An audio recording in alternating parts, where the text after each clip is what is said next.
এই এই যে চাপটা সোশ্যাল মিডিয়ার চাপ বলেন, আপনি আপনার সময় কোচ জিমি সিডিন্সের চাপ ছিল, আপনার ক্যাপ্টেন্সির পরে আপনি আরও নানা রকম চাপে ছিলেন, এবং বাংলাদেশে এই অভ্যাসটা নাই যে মনোবিদ একটা টিমের সঙ্গে থাকবে, কোন খেলোয়াড়কে কীভাবে ইন্সপায়ার করতে হবে, এগুলো অন্যান্য টিমে কি আছে?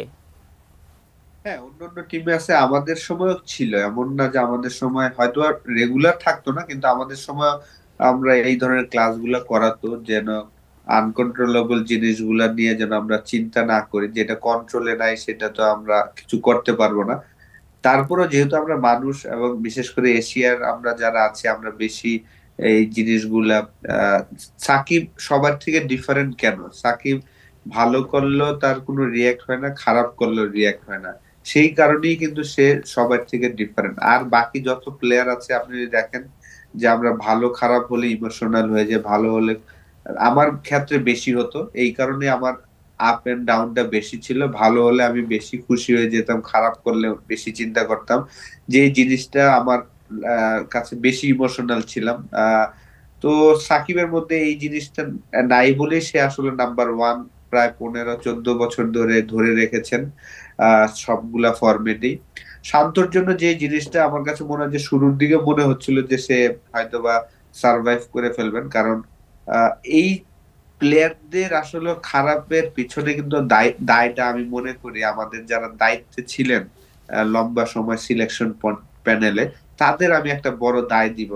কারণ আমি যদি জানতে হবে যে আমার এই প্লেয়ারটা আসলে সে ভালো, আমি জানি। এই যে যেমন আপনার আহ যাকে আমরা শান্ত যে ভালো প্লেয়ার এটা তো সবাই জানে, যে আন্ডার 19 ওয়ার্ল্ড কাপ যখন খেলেছিলেন তখন সাউথ আফ্রিকার সাথে সে একটা 79 বা 80 রানের একটা ইনিংস খেলেছিলেন। সেই ইনিংস দেখে কিন্তু আমি বলেছিলাম যে না, এ বাংলাদেশে একদিন ফিউচার, যে লম্বা সময় খেলবে। কিন্তু সেই ওয়ার্ল্ড কাপ খেলার পরেই তাকে আমরা নিউজিল্যান্ডে পাঠালাম বাংলাদেশ টিমের সাথে প্র্যাকটিসের জন্য, টেস্ট ম্যাচ খেলিয়ে দিলাম, তারপরে ওয়ান ডে টি-20 সব ফরম্যাটে খেলাচ্ছি। এই যে জায়গাটা তো আসলে ওই প্লেয়ারের দোষ না, আমাদের যারা ম্যানেজমেন্ট আছেন তাদের দোষ। যে আপনার আহ, তাকে তো আপনার সব ফরম্যাটে সে রেডি না। ইন্টারন্যাশনাল ক্রিকেটে আপনার এক মাসে তিনটা ফরম্যাটে খেলা, টেস্ট, ওয়ান ডে, টি-20, তিনটা মাইন্ড সেট আপ নিয়ে আসাটা একটা ইয়াং একটা ছেলের জন্য এত সহজ না, কাজটা অনেক কঠিন। কারণ ব্যাটসম্যানরা যত বয়স হবে তত ভালো ব্যাটসম্যান হবে। তো সেই জায়গাতে যারা দায়িত্বে ছিলেন, আমার কাছে মনে হয় যে আমাদের টেস্ট টিমটা আমরা সেটেল করতে পারি নাই, টি-20টা আমরা সেটেল করতে পারি নাই, বিকজ অফ আমরা একই প্লেয়ারকে সব সময় খেলিয়েছি। একটা ফরম্যাটে ভালো খেললে আমরা তাকে সব ফরম্যাটে দেখেন, 2021-22 এখন 2024 আমরা লিটন সৌম্যর জায়গায় কোনো প্লেয়ারকেই আনতে পারলাম না ওপেনার হিসাবে। কারণ লিটন লাস্ট 10 না 11টা টি-20তে তার রান একদম নাই, ঠিক না, 20-এর নিচে মনে হয় এভারেজ, স্ট্রাইক রেট 100-র নিচে। তো সেই কারণে আমার মনে হয় যে এটার দায়টা কে দিবে? ডেফিনেটলি সিলেক্টরদের নিতে হবে।